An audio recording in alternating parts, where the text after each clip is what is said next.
আসসালামু আলাইকুম এভরিওয়ান। তো চলেন স্ট্রাকচারাল মেকানিক্সের ফোর্স সিস্টেমের ধারাবাহিক পর্বের আরও একটি ছোট্ট অঙ্ক সমাধান করি।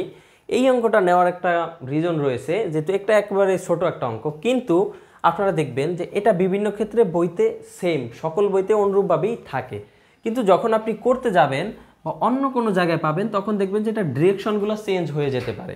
ঠিক আছে, এখন দেখেন এখানে ও থেকে এ, বি এবং সি তিনটা হচ্ছে রেখার সাহায্যে একটা আয়তক্ষেত্র আঁকা হয়েছে, এবং তিনটা হচ্ছে ফোর্সই হচ্ছে আমার বাহিরের দিকে দেওয়া আছে। ফোর্সের ডিরেকশনগুলা যদি আপনারা এ বিন্দুতে দেখেন তাহলে এটা ডিরেকশন দেখেন বাহিরের দিকে দেওয়া আছে এই ও বিন্দুর সাপেক্ষে।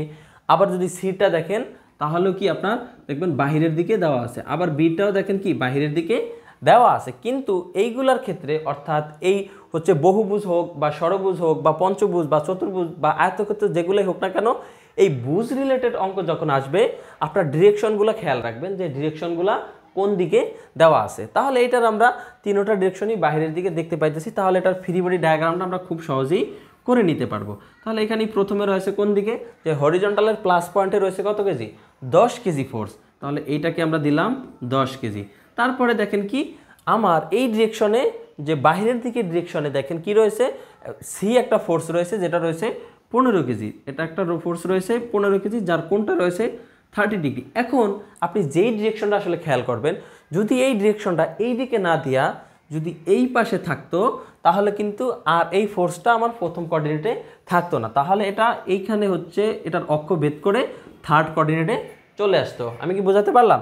তাহলে এই ছিল মূলত মেইন রিজন যে এই ছোট অঙ্কগুলোতে যেই সমস্যাগুলো হয় আমাদের। তারপরে দেখেন আরেকটা ফোর্স রয়েছে সরাসরি ভার্টিক্যালি, যার সাথে কোনো অ্যাঙ্গেল নেই।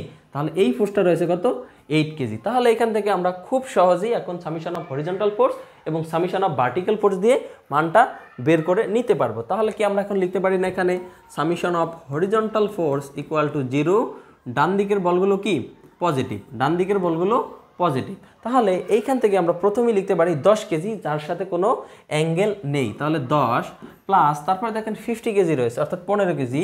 তাহলে 15 এখন দেব কস 30 ডিগ্রি। কস কেন? কারণ কোনটা ভূমির সাথেই রয়েছে এবং এইটের কোনো কাজ আমার আপাতত নেই। তাহলে আমার সামেশন অফ হরিজন্টাল ফোর্সের কাজটা শেষ।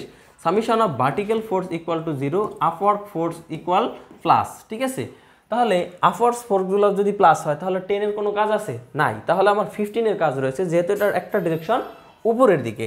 তাহলে এইখান থেকে আমরা লিখতে পারি 50, এখন দিব কত সাইন। কেন সাইন দিব? কারণ কোনটা ভূমির সাথে রয়েছে আমরা তার বিপরীতটা করতেছি, সাইন 30 ডিগ্রি। আর এই জায়গায় আরও একটা ফোর্স রয়েছে প্লাস 8। ঠিক আছে, তাহলে এইখান থেকে কি আমরা সামেশন অফ হরিজন্টাল ফোর্স এবং সামেশন অফ ভার্টিক্যাল ফোর্সের মানটা একটু ক্যালকুলেট করে দেখি কত আসে। অলরাইট, তাহলে যদি হরিজন্টাল ফোর্সের মানটা আসবে 22.99 এবং ভার্টিক্যাল ফোর্সের মানটা আসবে 15.5। ঠিক আছে, তাহলে এখান থেকে আমরা কি খুব সহজেই লব্ধিটা নির্ণয় করতে পারি। লব্ধি আর ইকুয়াল টু এই সামেশন অফ হরিজন্টাল ফোর্স এটাও কিন্তু প্লাস আসছে এবং ভার্টিক্যাল ফোর্সও এটা একটু প্লাস আসছে, তাহলে এটার আর ডিরেকশন কোনো চেঞ্জ হবে না। ঠিক আছে, তাহলে এখান থেকে যদি আমরা লব্ধিটা নির্ণয় করি তাহলে 22.99 হোল স্কয়ার অর্থাৎ summation of horizontal force whole square equal to summation of vertical force whole square দিলে তাহলে এইখান থেকে মানটা আসে দেখেন √22.99 whole square plus 15.5 whole square. তাহলে এই মানটা আসবে 27.72 কেজি। তাহলে এটাই কি আমার মূলত লব্ধির মান, এটাই একটা অ্যান্সার। তাহলে তারপর যদি আমার লব্ধির দিকটা নির্ণয়, কোনটা নির্ণয় করতে হয়, থিটা ইকুয়াল টু 10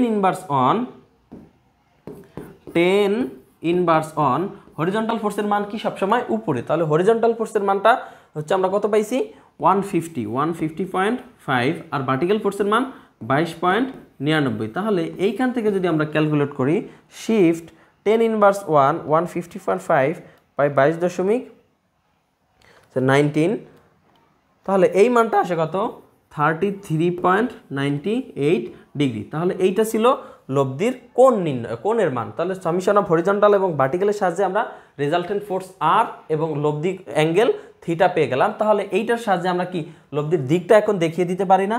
তাহলে আমরা এটা একটু মুছে দেই, দিয়ে লব্ধির দিকটা এখন কোন দিকে হবে আশা করি খুব সহজেই আপনারা বুঝতে পারবেন। যে প্রথমেই আমরা হরিজন্টাল যেই হচ্ছে ফোর্সটা রয়েছে এটা কোন দিকে আছে, এটা হচ্ছে ডান দিকে রয়েছে, তাহলে এটা দিয়ে দিলাম।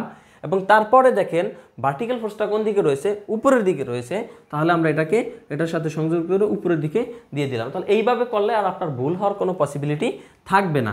তারপরে এখানে যদি রেজাল্টেন্ট ফোর্সটা আর দিয়ে দিলাম এবং এটার থিটার মানটা কোনটা, থিটার মানটা হচ্ছে এই থিটার মানটা আমরা পেয়ে গেলাম 33.98 ডিগ্রি এবং রেজাল্টেন্ট ফোর্স আর ইকুয়াল টু 27.72 কেজি পেয়ে গেলাম। তাহলে এইটা ছিল এই ম্যাথের একটা পূর্ণাঙ্গ সলিউশন। তো এইগুলোর ক্ষেত্রে শুধুমাত্র এগুলো আমরা বারবার আপনাদেরকে দেখানোর মেইন রিজন হচ্ছে যে এই ছোট ছোট অঙ্কগুলোর ক্ষেত্রে শুধুমাত্র আপনার ডিরেকশন এবং অ্যাঙ্গেলগুলো খুব ভালোভাবে কেয়ারফুলিভাবে দেখার চেষ্টা করবেন। তো ধন্যবাদ।